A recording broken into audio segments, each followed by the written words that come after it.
Should be all sorts of live at this point. Hey, thank you everybody for joining us, and thank you for bearing with our audio issues.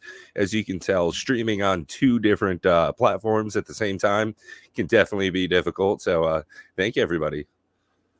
Yes, thanks for being here at all. Not only putting up with us, but just in general being here on the weekends, sharing your time with us. We appreciate all of you. Thank you. For sure. What up? I was a bad boy, and I did not look into how to combine the chats. I forgot. I mean, I remembered at like 10 a.m. this morning, but I'm like, I gotta get to sleep.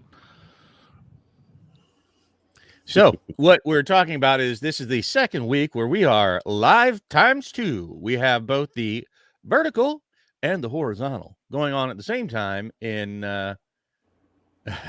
Was waiting for Bob all day.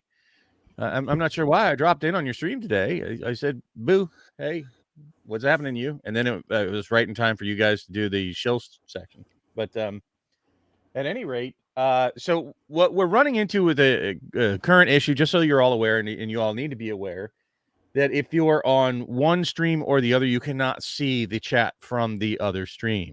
So if you all want to chat amongst yourselves, then you need to join the same stream for now until we can figure out how to munge, and yes, that's a real word, the two chats together from the two different streams, which we're not even sure that's possible. Bear with us. We are not professionals, but we are. So at any rate, most people tend to be on the vertical stream from last week's numbers, and that seems to be carrying through. So right now we've got Mrs. Hillbilly and Mr. and Mrs. Hillbilly on the horizontal stream, the wide screen, where you can see our faces and things a little better. But if you want to be involved in the interactive chat, probably be a decent idea to pop on over to the vertical stream. If one of you two fine gentlemen could paste that in the horizontal stream chat for other people to be able to bump on over to the vertical chat if people so wish to see it. So sorry about that for all the housekeeping. We're 10 minutes in, and we haven't talked shit about Magic, which I think is probably going to be the theme of the night, is talking shit about Magic. Pat, you want to lead us into that for the fine example of product marketing this week that we saw come from Mr. Mark Rosewater? Yeah, so one of the things we've been seeing recently is a supposed reduction in Magic the Gathering product line. And unfortunately, with the advent of Bloomborough, we see another product come back in, and that is the value pack. Let's see if I can go ahead and find this here online. We've been having some issues actually with that. It doesn't seem like it's on Amazon, which is interesting. I think they have it only be in stores on the Magic website itself. Pretty sure, and they describe what it is. And Morrow already responded to it, trying to defend it because it's not going over very well with most people. One of the things he said that did kind of stick in my melon a little bit, and that was that it's geared towards pauper because they needed a cheaper product.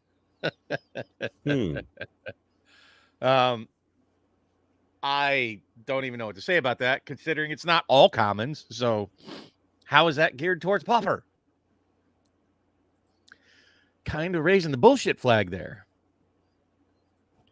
Yeah, I'm not quite sure what their decision was for that. I mean, realistically, it just doesn't feel right. Well, they're trying to have their cake and eat it too. And I had a long discussion with Benson about that. I wouldn't say long. I had a discussion this week with Benson about that behind the scenes. Yeah, that's not the most super awesome on this vertical format to try to display things we've discovered. It's kind of tiny. So if you're looking at it on your phone, I hope you can see it because I can't.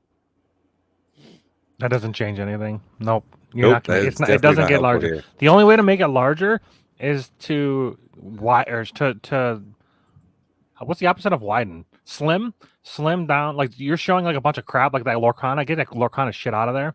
And so you have to like there's no way to do it. Can you minimize? You have that maximized on the screen you're sharing from. Can you minimize not minimize, but what's that second option? What's that called? Restore down. Nope. It just grabs your whole screen. You would have to do an entire aspect ratio change on the screen that you're sharing. Well, you just share the tab. Don't share the screen. I don't think you can share just the tab. Remember, we discovered that last week that Chrome does it, but yeah. So we're looking at Bloomberg's value boosters, and it's definitely a different move. I think one of the things they've done recently is in some of their promotional art. I'm gonna zoom right in here. Yeah, we'll just get the big picture. That's all we're looking at here. We're doing big picture talks here. Also, what's behind it says right on it contains up to 2 rares. So I think that is one of the things they're trying to do to address some of the market reception to it. Definitely says right on the front of it, 7 cards, 2 rares, up to 2 rares. So but realistically, it's not. It's the possibility of up to 2 rares, but you also that's a good point. A very real possibility of pulling a big 0. And my bet is the majority of the packs, or at least 50% of them, will have 0 rares. But you're also supposed to be able to pull a mythic. Ooh, that would be interesting. I think it's completely fine, and I don't know why people are bitching. As long as the price is cheap enough, I think it's kind of fun. They're not. If you could buy an entire box for like $40, you're not going to be able to buy an entire box for like $40. I bet you they charge somewhere around $80 to $100. No way, 0 chance that's possible. The highest I see it being is $60. They said it's cheap. They said it's going to be at like dollar stores. It's going to be like $1 to $2 a pack. Okay, it needs to be. I think that's the big thing. It cannot be higher than that, or else people will riot. Have you been to a dollar store lately? Yeah, they don't have a effing thing in there for $1. There's nothing in that store that's $1 other than the sign. I was just at the dollar store. There's a bunch of dollar store stuff. There's a couple of things for $1, but not Magic the Gathering products. There are Yu-Gi-Oh! And Pokemon things down there, which really surprises me. I needed a potato scrubber, and I got one of those for $1. I needed a scoop for my ice cube tray. Got one of those for $1. I like plenty of things for $1 there. I get what you're saying. Most of the time, it's like $1 and up. But I think that and the magic packs that you see in those stores are upwards of like $2.99, $3.99, $5.99. Oh yeah, for sure. I don't even think I've seen Magic the Gathering in the Dollar General. You know, that's my local store. Those things are freaking everywhere. Oh, I have. Well, see, they put them up by the register. Yeah, like $3-4.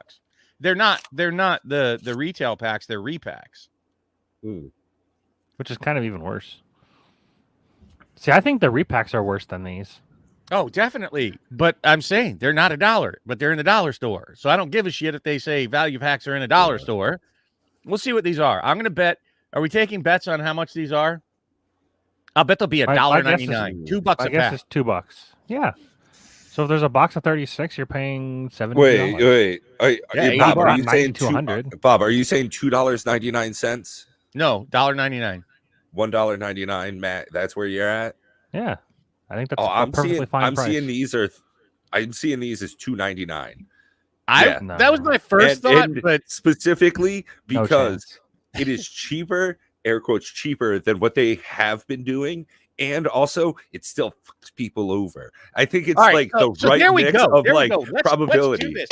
Our first poll of the night. We can't. None of the 3 of us agree on it. Let's see what the audience says. The wisdom of the crowd. Let's go, folks. Get interactive. Love you too, Sherry Vegas. Join us over on the vertical version of the stream, if you would. If you want to see the other chat and they can see your lovely face. We need to get Bob to set up the poll. There's no point of streaming to both if you're just going to keep shoving everybody over to the vertical version.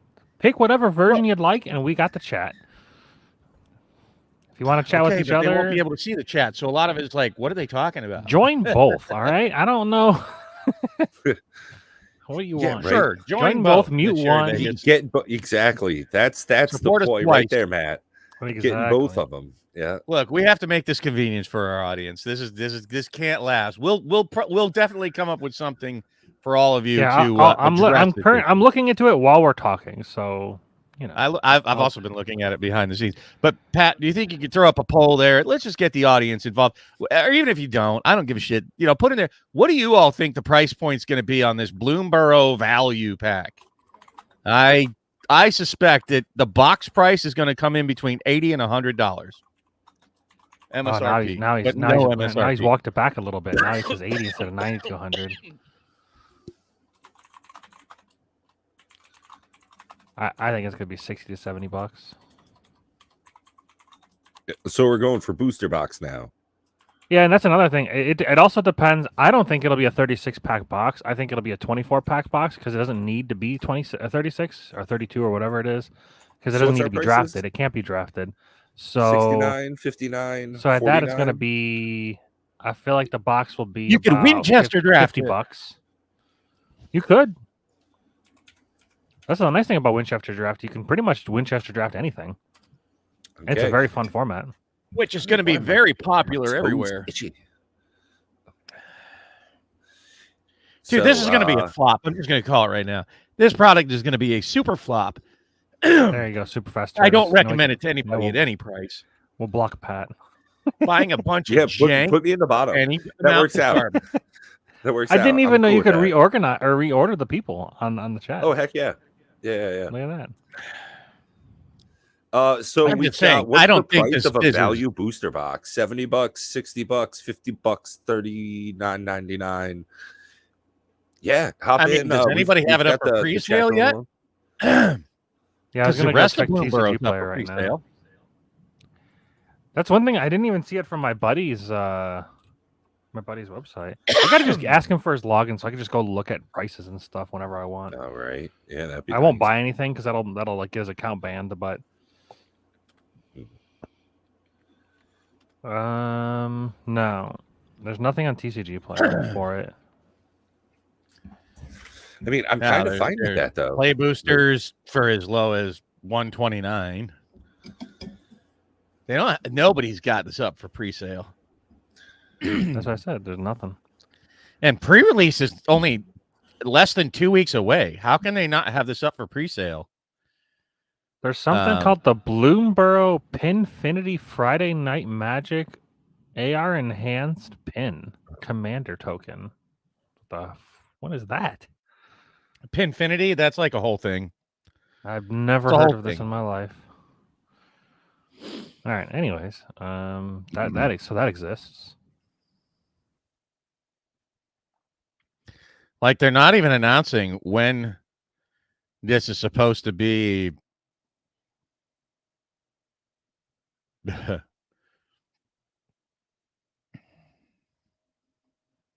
Like I don't even know what price point I would even buy these silly things. I mean, I don't think I'd want to interact with it. Like that's the thing. I'm definitely buying a box now.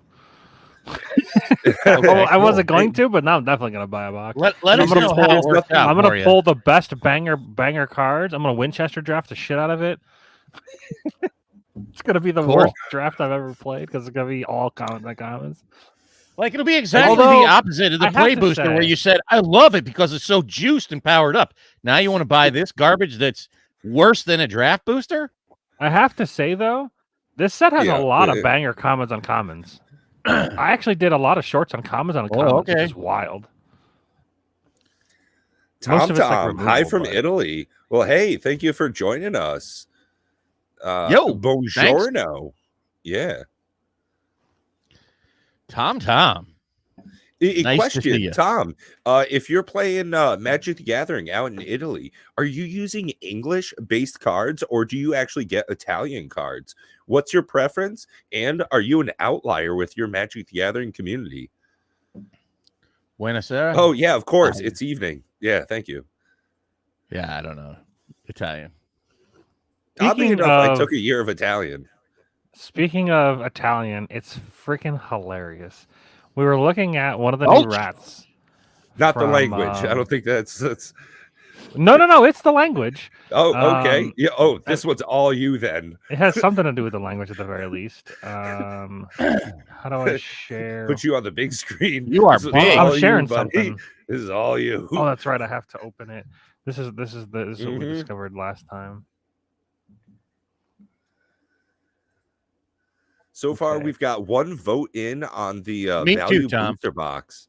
Looks like people are thinking it's going to be about $50 for one of these value booster boxes. You know what, Tom? Neither is ours. Our English is not perfect either, and your English is way better than my Italian. Using English cards, I like it. I like it. I guess it makes sense because a lot of the times when you're looking up rulings and you're comparing different versions, most of the things, at least what I find when I'm on the internet, is the English version of cards. How the hell did I do it? I don't even know what you're doing, but that's okay. So the value boosters. Let's get back to bashing on that. Like, it's just aha! I figured it out. Boom. 3 commons, 2 uncommons, 1 wild card of any rarity could be common. I wonder if that's really true. I wonder if you could get one of any rarity. I wonder if we can sue them on that one too, because I'm going to bet that they don't have special rarity in these. So in Italian, the name for relentless rats is Ratti Spitati. I don't know why, but it just sounds funny to me.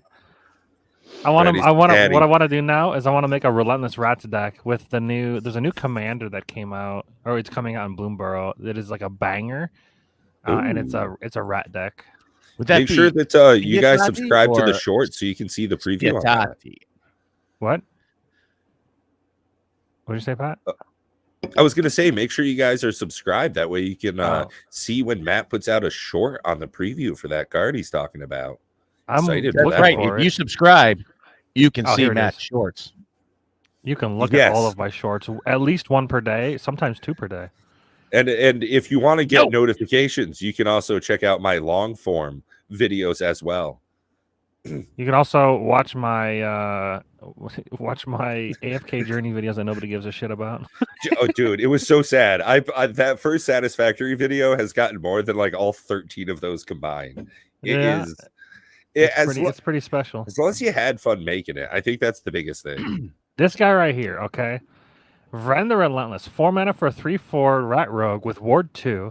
If a creature opponent would die, exile it instead. That's already a very powerful ability on a card. But then I like that it's only an opponent controls. That's very nice it doesn't screw you over at all. It's great. Yeah.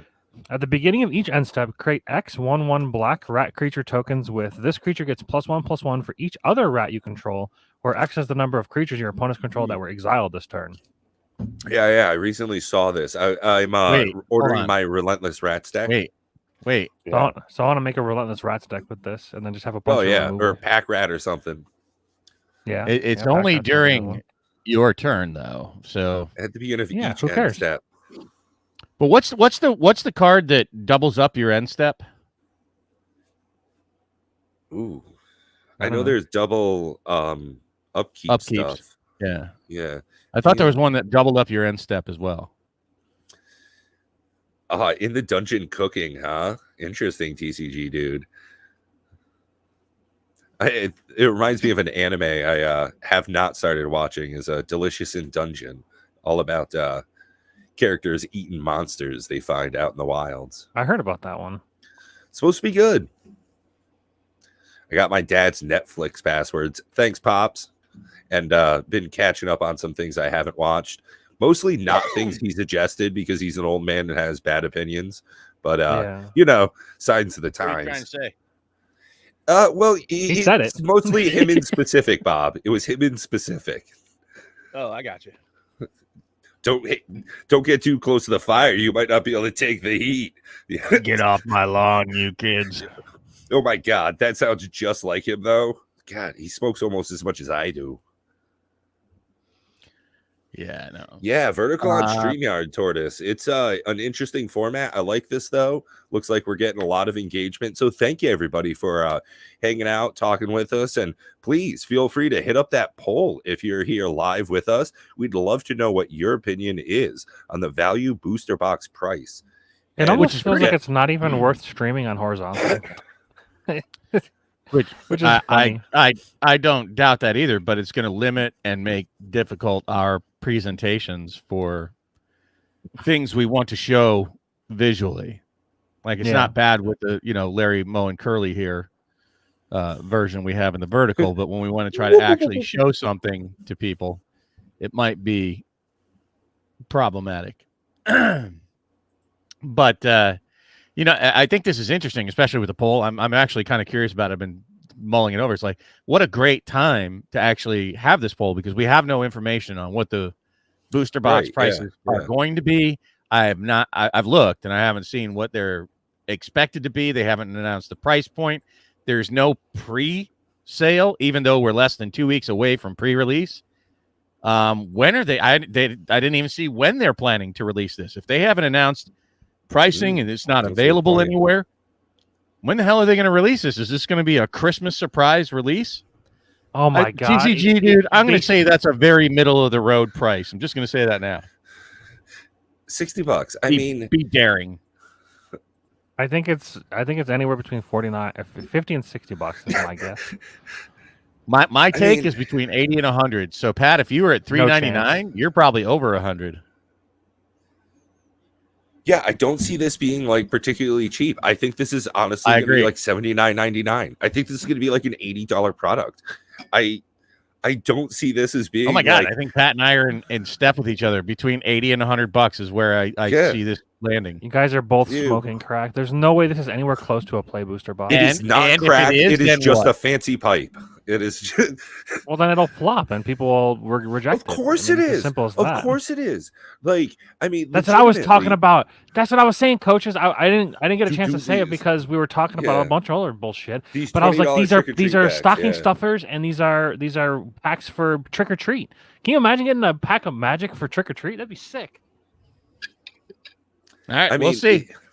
That's what we'll Pokemon see. But we got to get some skin in the game on this. The problem is Pat, you and I are going to have to do like a Price is Right. I'm not buying any of this shit. But no. Nothing to do with this product. And being correct at guessing, right? Oh, okay. A gentleman's bet. I bet your Cavern of Souls that. But that's not fair because what do I bet? What do I have in the?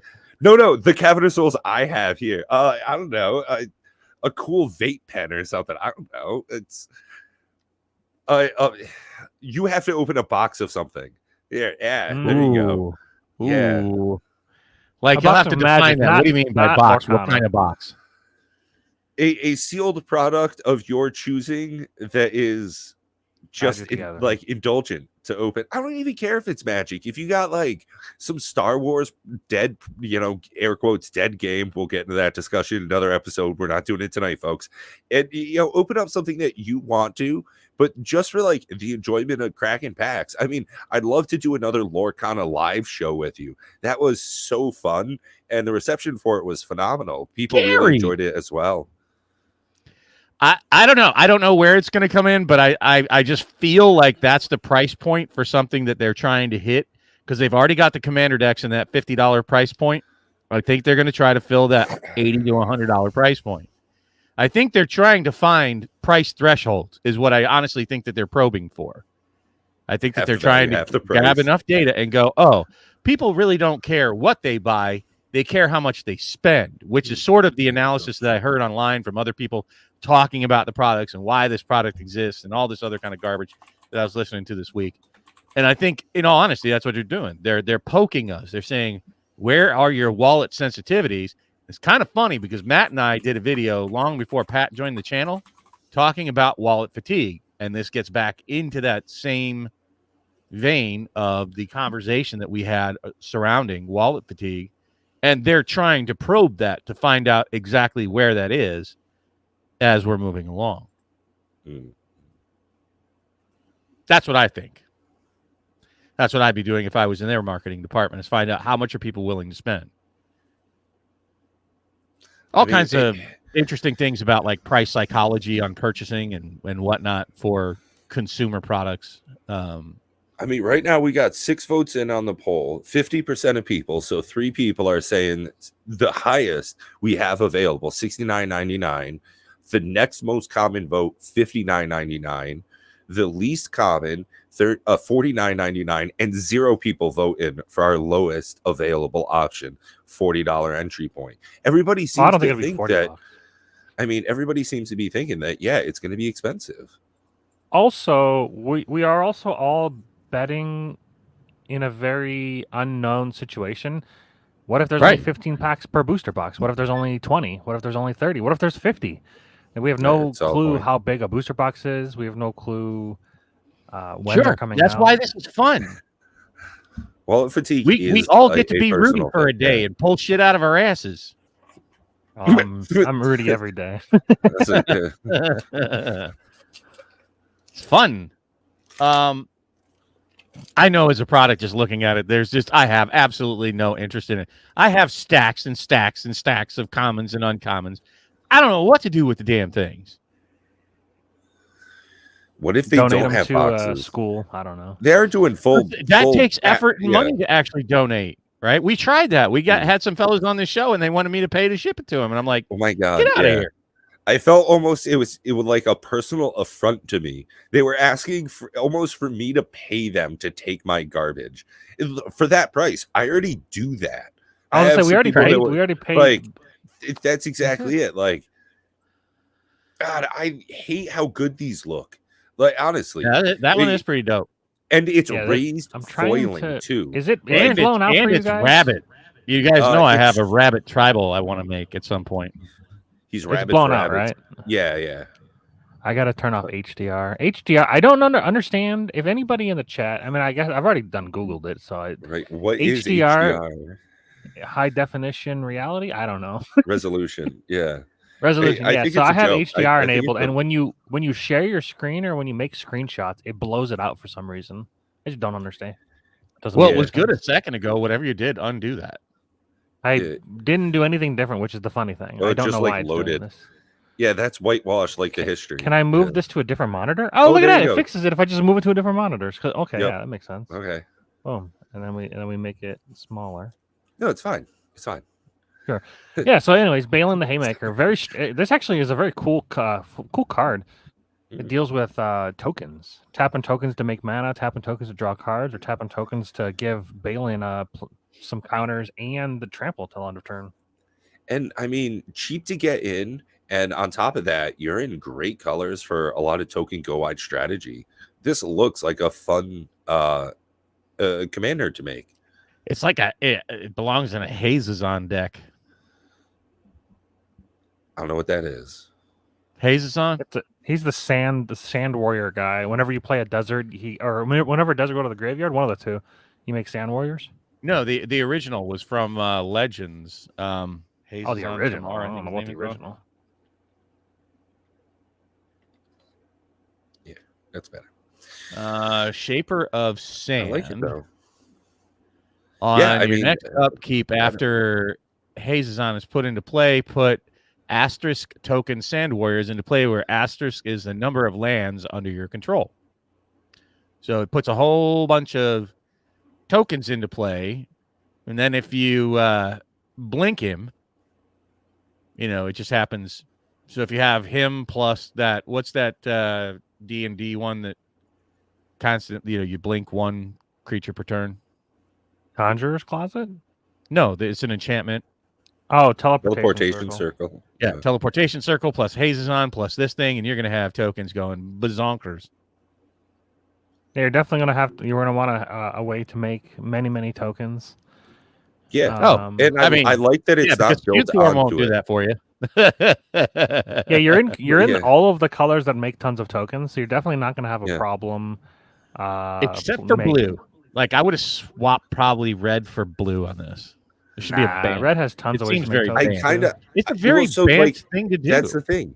Is I like that blue's not in it, because as someone, I want to build this deck. This looks like a fun experience for me to, build up. Yeah, I'd love to see Matt do a deck tech on it.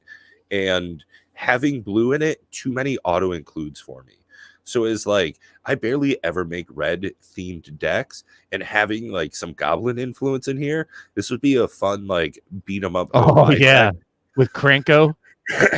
Exactly. That's what I'm saying. Red has tons of ways to make goblins and stuff. So like goblin, what is it called? Yeah. Warren. There's a so basically goblin what you'd want to do is you'd want to look at the Wart, the Raid Mother deck, and she's basically all about spamming out tokens. you'd want to look at some of those cards and add that to this kind of deck, because that would give you a really good starting point for getting many tokens out there. And it's rate is Ward the Raid Mother is it's not Convoke. What is it? I think you just tap 2 tokens to duplicate cards that you cast. Populate. No. I think it's just copy. No. Yeah. I don't know. Yeah, I don't know if there's a keyword for that. Interesting. Skewed Swarm's the one that just pops out at me like, holy shit. Yeah. Skewed Swarm, Landfall. Conspire is the word. As you cast a spell, you may tap 2 untapped creatures you control that share a color with it. When you do, copy it, and you may choose new targets for the copy. Oh, cool. And actually, Wart would just go good in the deck in general, because when it enters the battlefield, you create 2 tokens. So it's like, it's 6 mana though, but I mean, you're in green, so it's probably fine. Speaking of things being expensive, Gary coming in with a good one here, saying they dislike how much commander decks get overpriced by some stores. Preach. That's my local guy there. Their LGS has the Bloomberg commander decks are $40. MH3 decks were $57. Naturally, those go out pretty quick because a lot of that's cheap. That's very fair. Bob, we're getting a lot of echoing from you, by the way. Nothing I can do. Okay.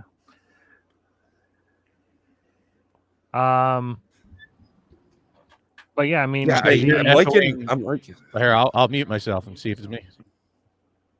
Yeah, so if I'm talking now, yeah, it's completely gone. Pat and I were both echoing, but you're not, so that just kind of leads me to believe that it's you. Plus, Pat has headphones on. But the thing about the MSRP, Gary, is that a store could do that, and they probably should, as if they want to have a very good value, for their customer base. But it's also a thing where it's like there's an MSRP, which is the manufacturer suggested price, and then there's the supply and demand price. And if a product has, say, the MSRP of a product for whatever reason Wizards put, say it's $50. But the value of cards in the actual deck itself is $100 or $200. It doesn't really make a ton of sense to sell it for $50, because if everybody can buy for $50, then every single card in those decks will all just plummet in price. And we've already talked about many times how when that stuff happens, nobody's really happy. So it's definitely it's an interesting situation. Also, you're not sharing this card for those that are on the horizontal. Nope. I only saw 2 people on horizontal, so I just gave up on it. But yeah, Balin's pretty cool. I mean, I can present it over there too. Here you go. Have it. Taste. I have a feeling we're going to abandon the horizontal pretty quickly. Sorry for those that are on the horizontal. Nah, we'll figure out a way to merge them. But yeah, but yeah, Balin's a really cool card. Definitely will build around it for sure. I'll make a deck tech as the time goes on. I think there's going to be tons of ways to make this. I don't know if it's necessarily broken. I think there will be a way. If there's got to be a way to make. If there's any way to make more mana if you can make more tokens than the mana that you can make from Balin, then you're in a situation where you're happy. But I don't think there's a way to make. You'd have to be able to make more than 2 tokens per 1 mana, which would be that seems very difficult to do. No, it's easy. Skewed Swarm. Yeah,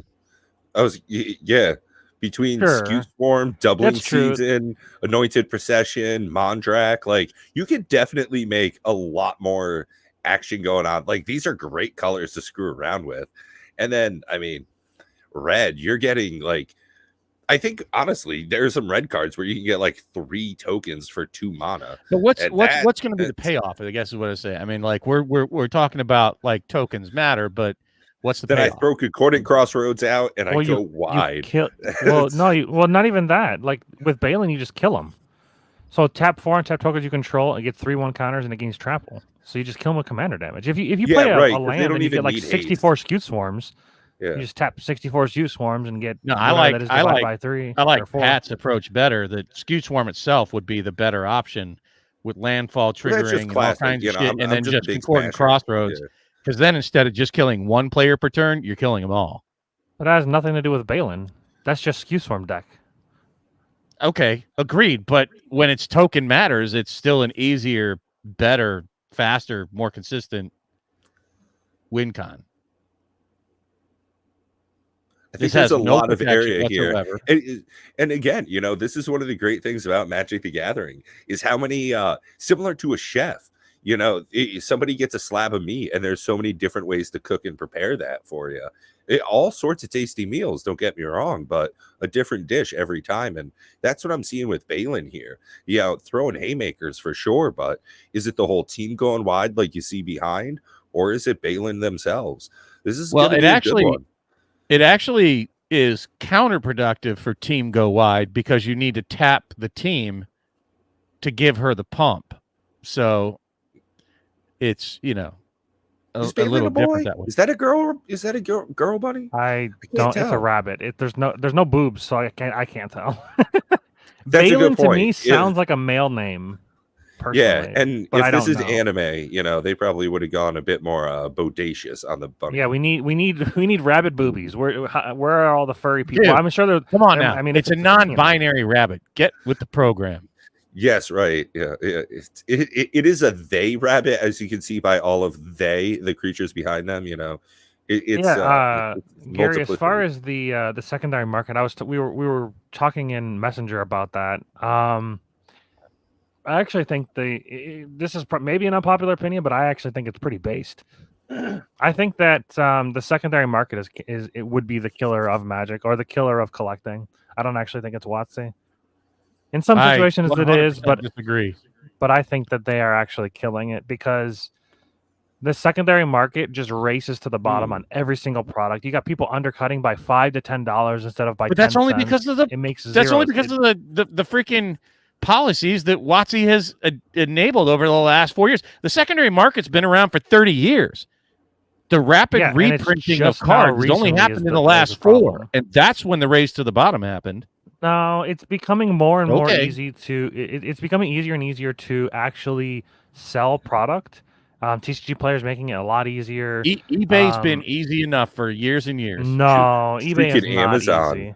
Amazon, man, that changes like the whole dichotomy.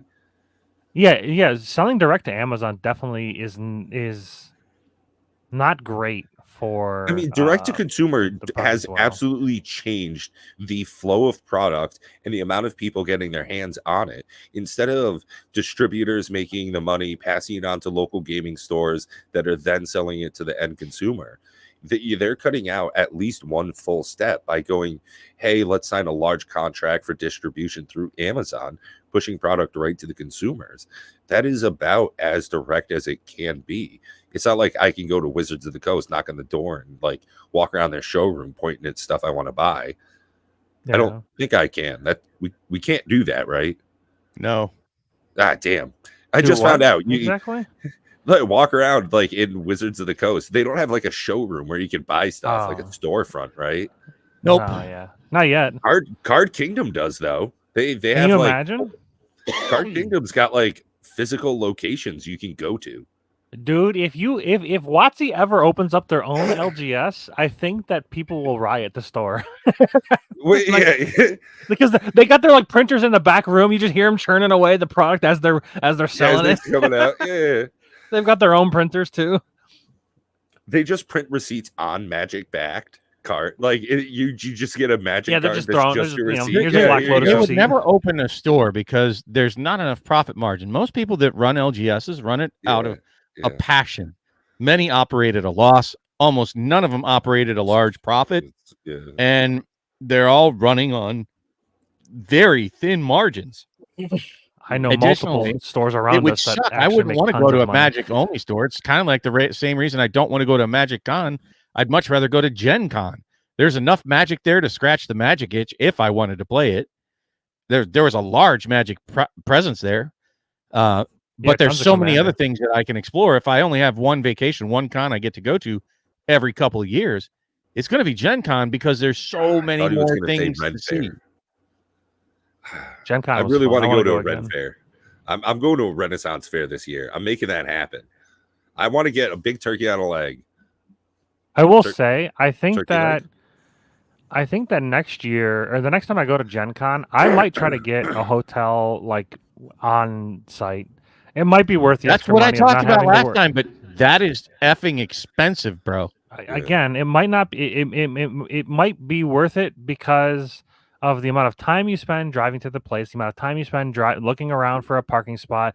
Then you got to pay for the parking spot The every parking day. spot and Just the so walk. you're aware, and then you've got to walk to the place. Every hotel that's connected has a $50 a day parking fee.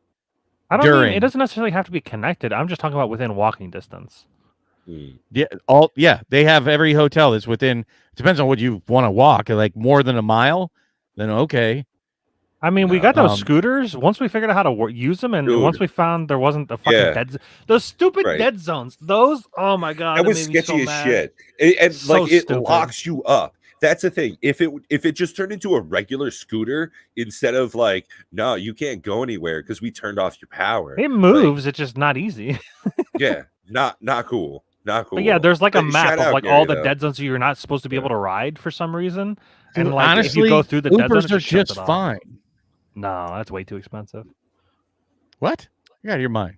Ubers versus the scooter. The scooter was like a couple dollars. Uber would be like 15 to 20 every time. First off, that means there has to be a scooter available directly outside of your hotel room every time you want it. Everywhere. Yeah, that you just look around and there were scooters, man. It was a good time. And Pat and I both had got like 5 years younger, you know. Oh, dude, having a good time. Like, woo! Once it started working, we were having a great time. That is, yeah. That was like Matt and I riding back to his car. Like one of the last nights was one of like the prime experiences for me there. I mean, having dinner with all four of us, like 5 of us, geez Louise, shout out little gal.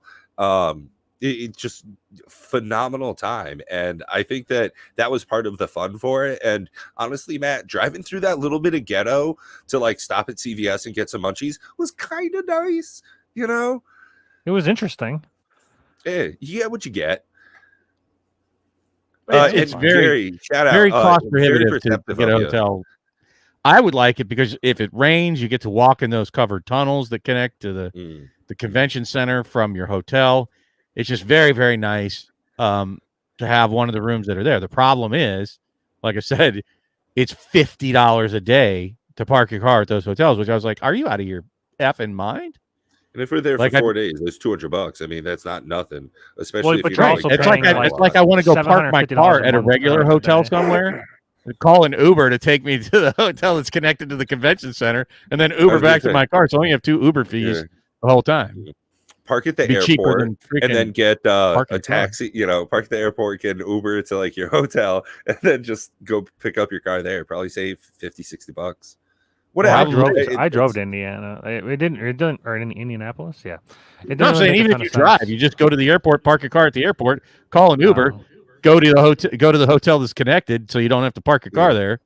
And then when you're done with the convention, you Uber back to the airport parking lot and pick up your car. I was jealous seeing you were having nonstop flights from your area out to Las Vegas, where I'm at. Jeez Louise, no way. I can't, dude. If you try to get to Canada once, like nonstop, but that's just because I practice. If you go west far enough, you're in Canada. Like that's how far north I live. I was looking at flights to Indianapolis. I was thinking, I'm like, it's such a short distance from where I live to way more Indianapolis. expensive. I was thinking, I'm like flying there might be like way quicker. It is 3 hours and 42 minutes to fly there. It is 4 hours and 20 minutes to drive there. I'm like, what the fuck? Because you have to do connecting flights. There is no direct flight. You have to go to Chicago, and then you have to go to Indianapolis for that flight. And I'm like, oh, well, then I guess I'm just. No, I guess I could have tried from a different airport. But no, I'll say this. We kind of got a little lost in the trees of the forest here, but Gen Con is absolutely an amazing experience. And what we were talking about there, wrapping it back up to the, WotC opening a store, is WotC's never going to, hold Pokemon products and Lorcana products and board games and the other things that are just the value adds it would just be from going to an LGS that you just are never going to get at a Magic only thing. And that's, that's the stark comparison. When we went to MTG 30 in Vegas, was a lot of fun. But honestly, between that and the smorgasbord that's at Gen Con, I'm all Gen Con. Like, I'm all in on that and not really anymore on a Magic Con. I want to do more than just I can Magic see for 3 that. days. Yeah, I think some of the like best times I had at Gen Con were not particularly Magic the Gathering related.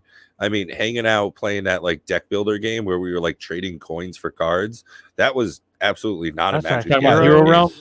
Hero Yeah, Realms, and yeah. super fun time. Like going Matt and I, we checked out this dice manufacturer.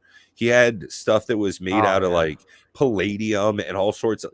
They had a dice All set, kinds like a of crazy D&D dice metals. set. It was like $2,000, no jokes, and it was just phenomenal. The quality and the production standard that they had on some items there, we would never see at like an LGS or a Wizards of the Coast hosted store. And I think that that's a great point, Bob. Is Magic the Gathering itself is not sustainable for most retail outlets, and I think that that's why you see it featured in other places. Same with any trading card game. Mm-hmm. And thank you, this, Ed. Yeah, this has been a phenomenal stream, and thank you everybody that's still here hanging out watching us. It's folks like Amen. you that make this possible. So big ups. You know, it's not us, it's all of us. You know, one of us.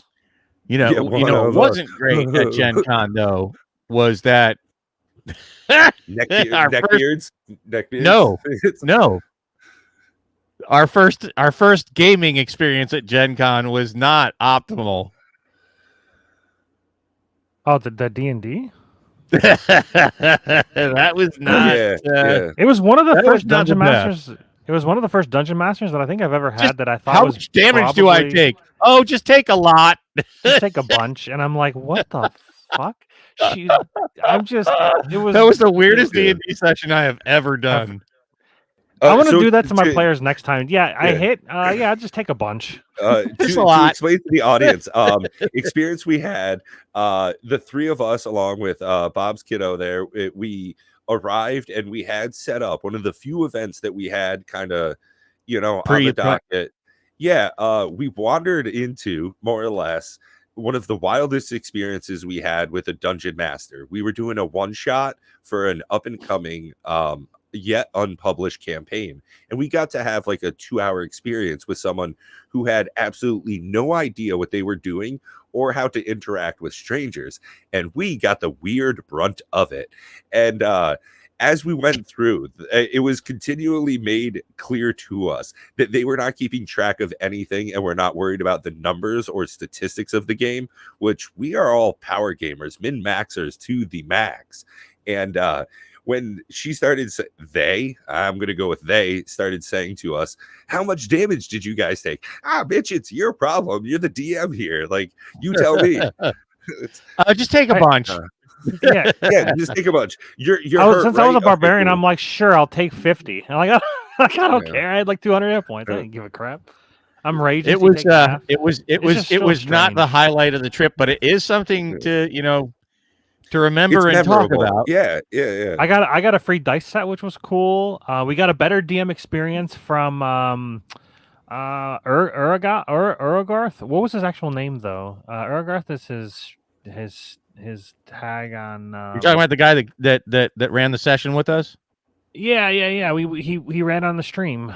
It's somewhere on here, but I forgot his name. Jonathan? No, Jonathan's the owner. No, this guy just worked. Yeah. Yeah, we did run into quite a number of characters, and honestly, it was we ran into Shaggy. What's his name? The guy Matthew from Lillard was there. Yeah. Not didn't impress me. He wouldn't take pictures with my daughter. Yeah, it was interesting that he wasn't there as the celebrity actor that is what I am exposed to of his personality, but is one of the owners of Beetle and Grimm. Yeah, a high-end manufacturer of mostly Dungeons and Dragons products, but often in the hundreds of dollars for some of their product lines. Really tricked out stuff. Phenomenal. I'll be honest with you, Peter. That's a great question, but Matt will be the best to answer that. And I just want to wrap up one more thing here that I really appreciated about going to Gen Con was being able to talk to the Lorcana representatives directly pre-launch of the game. and getting an idea of what was their intent behind the scenes. I was very impressed with them. Not so much the coordination with Gen Con itself, because that was a real clusterfuck. But it was important to me, just like at Magic 30, to be able to talk to Mark Rosewater for a couple of hours. It was nice to be able to talk to the makers of Lorcana. I think it was, what's his name, the creator's wife that was there representing at Gen Con, that I talked to for quite some time, and got an idea of where the direction of what they're trying to go was prior to the launch. But Matt, what have you got for Peter here on who would you build a deck around? I mean, I'm assuming that this is going to be Commander for Assassin's Creed. Yeah, I was pulling up the Scryfall because I can't remember any of the cards I read from. I mean, I did shorts on almost every card from the Assassin's Creed. I remember them being decent, but I was just like going to look to see which one I would actually build a deck around. Maybe Ezio. I think the free running. So Ezio is the. I can save it and pull it up on the old. Oh, the Ezio old Auditore. That one's for you, Tom. Let him know how bad he butchered it. Can you share the secret is you gotta do the thing with your fingers, like, you know. I'm working on it. This guy? Yeah. Italian hand talking? Yeah, so Ezio, I have to move it to the other screen. There we go. Yeah. So Ezio Auditore de Fiorenzi. I don't even care about the last ability. I think the last ability is kind of a whatever. Like, yeah, if they have less than 10 life, they're probably going to die anyways. You paying Wooburg is not really going to solve much of anything. But the free running ability is if a assassin or a commander has dealt damage to a player this turn, you get to pay double black for any of your assassin spells. And I think that alone is very strong. And I like that it's super cheap to come down and it has 5 colors in its commander identity because of the Wooburg part. So it allows you to play all of the good assassins.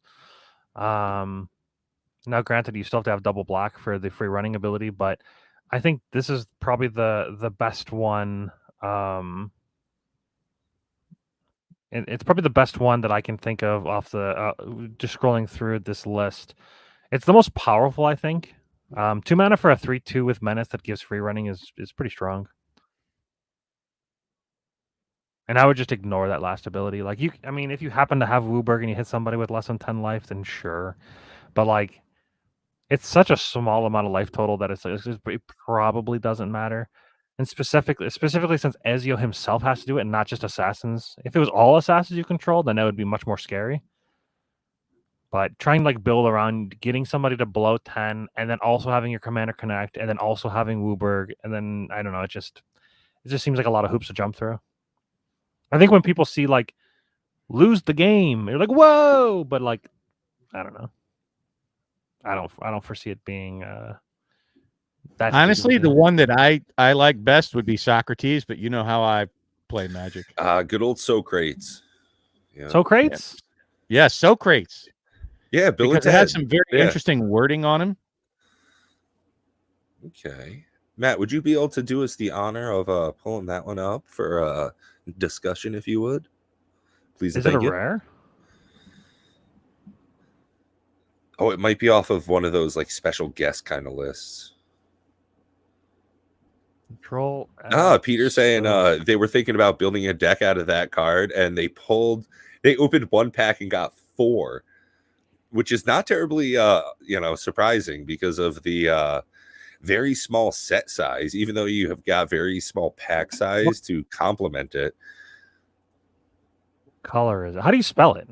That's a better word. Socrates? S-O-K. They have it spelled wrong. I was wondering. I'm like, I'm typing S-O-C. Yeah. There it is. Socrates. Which version do I want? We'll go with the full art. But you know, luckily you can open a few packs and get all the versions. But let's be open with everybody. I play for fun. I know that's a foreign concept to Matt. Very min-max on the funisms of playing. And this would just be fun for me. Very political card. I'm not a huge fan of Bob, like. I have a good story to share with you after we're done talking about Socrates. That's not it. Where's he at? There he is. Allow. All right, so Socrates, he's a 3-minute defender. Wearing a shirt made of skin. Yeah, it's definitely. Yeah, it's a okay. Sorry, I totally interrupted texturing. you right off the bat. Please keep going. Yeah, so anyways, it's a 3-minute 0/4 defender, and he has hexproof as long as it's untapped, and he can tap until end of turn. Target creature gains. If this creature would deal combat damage to a player, but you prevent that much damage, this creature's controller and that player each draw half that many cards rounded down. Until end of turn, target creature gains. If this creature would deal combat damage to a player. Yeah, I'm not entirely sure. Rage too, by the way. Controller and that each draw half that many cards. Yeah, because you're not worried about some of these cards that I've looked at. I'm like, oh, this would be sick for Commander Raids, but the way that it was worded, it was like target opponent, and I'm like, oh, but they're not your opponent. It's sad.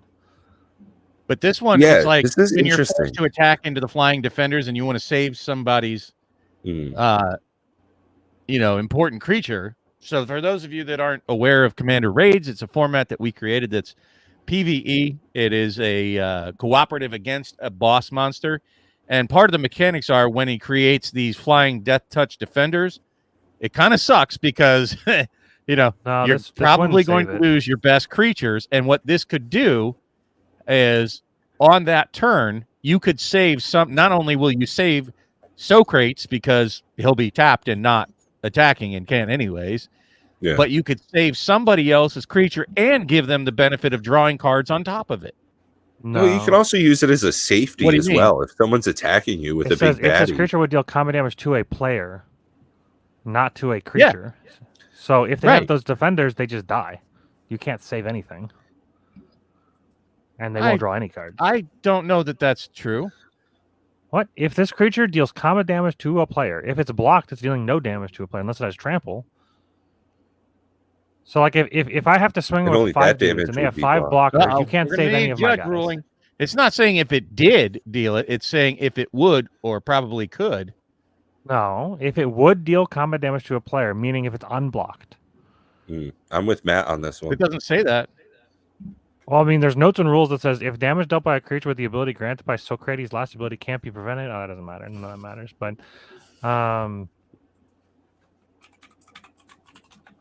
a creature can't deal damage unless it would be able to deal damage, and it can't deal damage unless it's unblocked. Yeah. But I still think that this works as a great. If someone's attacking you, slam this on their creature, let it through. Boom, you get to draw cards off of their attack. That sounds horrible. Yeah, well, instead of them hitting you for lethal, that doesn't sound too bad. On one creature, put it on your own. I could see this doing something. This could be an interesting deck to make, and I'd like to see a strong version of it.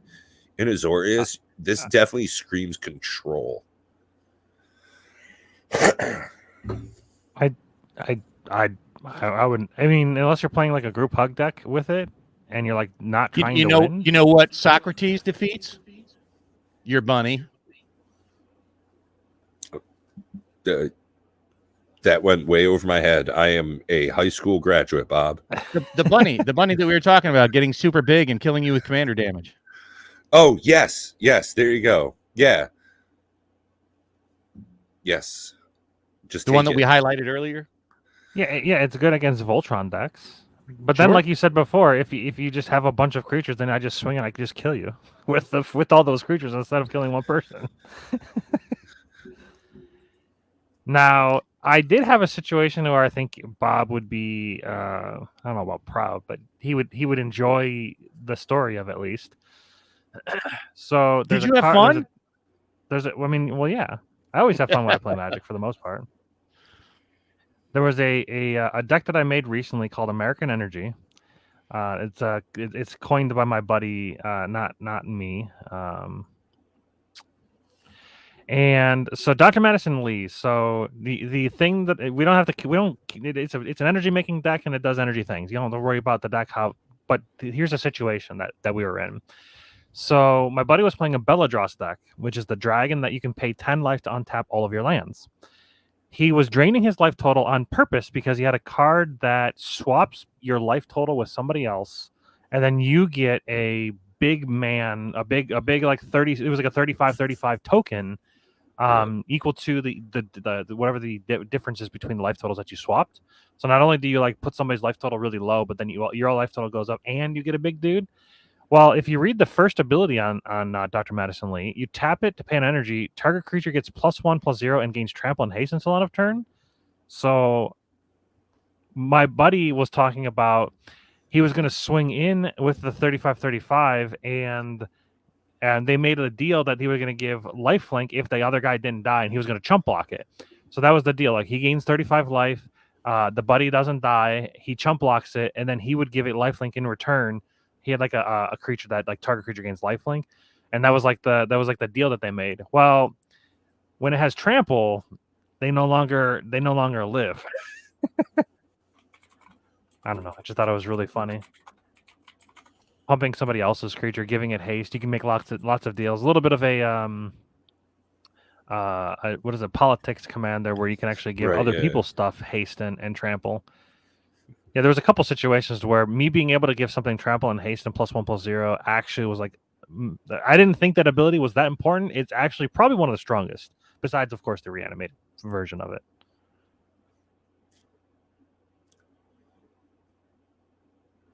Yeah, I'm not a huge reanimator. That's never really like been my thing. It's an interesting play style. I've definitely seen some people do very well with it. It's never really been a place that I interact very much with. My graveyard is just like a sad place to see anything in, and if I can get cards back out of it, that is rare, and I like when it happens. But yeah, I like the energies kind of making a comeback.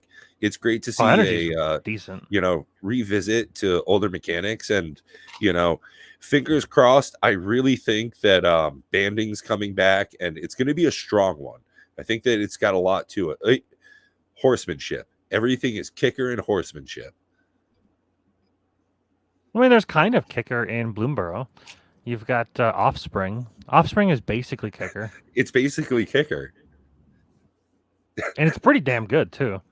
There's one commander that gives all of your creatures Offspring, too. That's wild. That's a very strong ability. So one of my things that I really liked about the Warhammer 40K Universes Beyond crossover product was the introduction of Squad, and how that kind of continued a little bit in the Fallout as well, which is just kicker.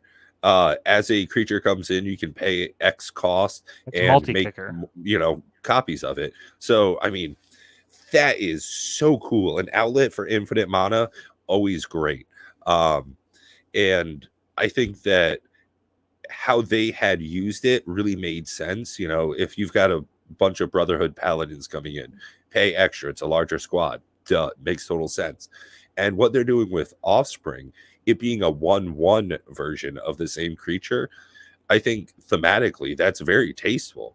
So I'm behind it. And honestly, I really would love to see an Offspring commander deck. You guys are giving me way too many good build ideas. It's almost like I can take all this money that I was spending on booze and I actually put it towards something that's equally useless, but I can have fun with more than one time. That's the thing about drinking, is you take the fun from tomorrow and you have it today. You keep doing that for long enough, and some very no fun days. But with proxies, hot dang, man. And Coach, honestly, we got some great commenters here tonight. He's got a great opinion. I love this guy. This channel is awesome. Subscribed. Very based. Totally right. This guy knows what's up. What?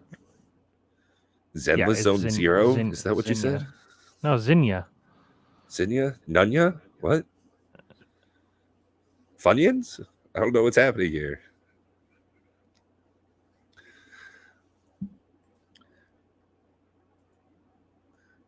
$7/24/24 doing early access. Ooh, what are you early accessing?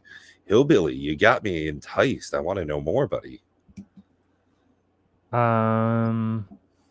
Well, there's an easy way to solve that. Considering we have 0 viewers on the vertical stream, why don't we just like end? Yeah, works for me. Okay. That would be a very strange thing as well. What?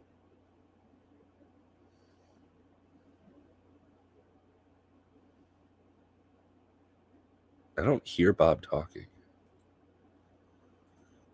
Oh, there we go.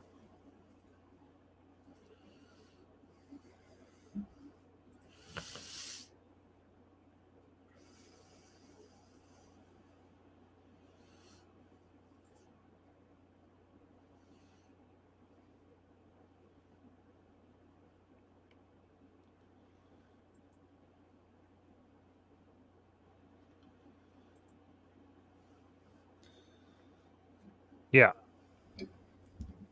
Hmm.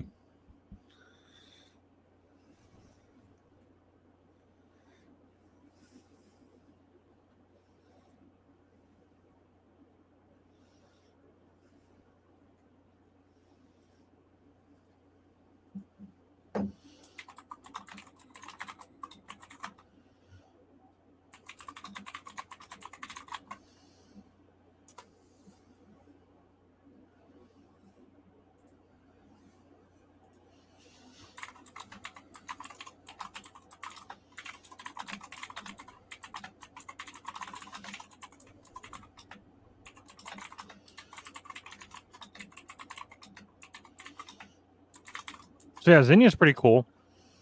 Creature spells you cast have Offspring, so you can pay an additional 2 mana as you cast it. And when that creature enters, you create a 1/1 copy of it, which is pretty cool. Bob, you might need to. He probably muted the wrong or left. He needs to unmute it. Mm-hmm.